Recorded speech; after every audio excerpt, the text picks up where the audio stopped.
Halo sahabat Inspirasi News, hingga detik ini kasus dugaan tindak pidana penghinaan atau pencemaran nama baik yang dilakukan Denny Siregar belum ada tindak lanjut yang berarti. Sejak dilimpahkan ke Polda Jawa Barat, pelapor justru tidak menerima sama sekali perkembangan kasus tersebut. Bahkan sampai saat ini tidak sekalipun Denny Siregar dipanggil pihak berwajib untuk diperiksa atas hukum kasus yang menjeratnya. Menanggapi fenomena ini, Sekretaris Umum Front Pembela Islam atau FPI Munarman mengaku pesimistis kasus Denny Siregar tersebut bakal ditindaklanjuti, sehingga tidak ada harapan bagi kasus-kasus yang dilakukan oleh mereka akan diproses.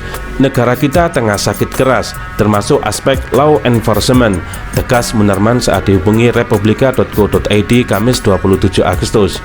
Menurut Munarman, bermunculannya para penista agama yang semakin masif dan terang-terangan ini adalah indikasi dari kelemahan penegak hukum. Sebagai negara hukum, seharusnya berbagai penista agama tersebut harus diperlakukan sebagai kriminal dan penjahat yang berbahaya karena akan menimbulkan gesekan sosial yang makin tajam. Kita merasakan bersama sejak beberapa tahun terakhir ada ketimpangan dalam proses penegakan hukum. Oleh karena itu, perlu pembenahan besar-besaran dalam aspek ini, keluh Munarman.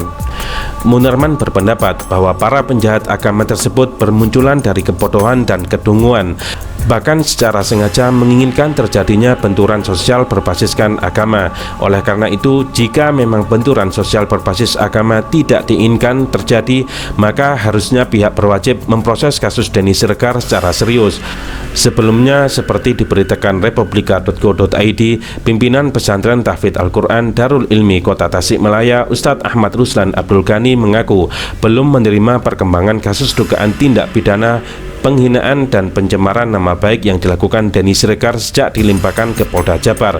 Padahal sebagai pelapor, Ahmad Ruslan menilai berhak menerima perkembangan kasus itu. Menurutnya, seharusnya pihak Polda Jabar bersikap terbuka terkait penanganan kasus hukum Denny Siregar. Sebagai pelapor, Ruslan ingin mengetahui sampai sejauh mana kasus itu berjalan.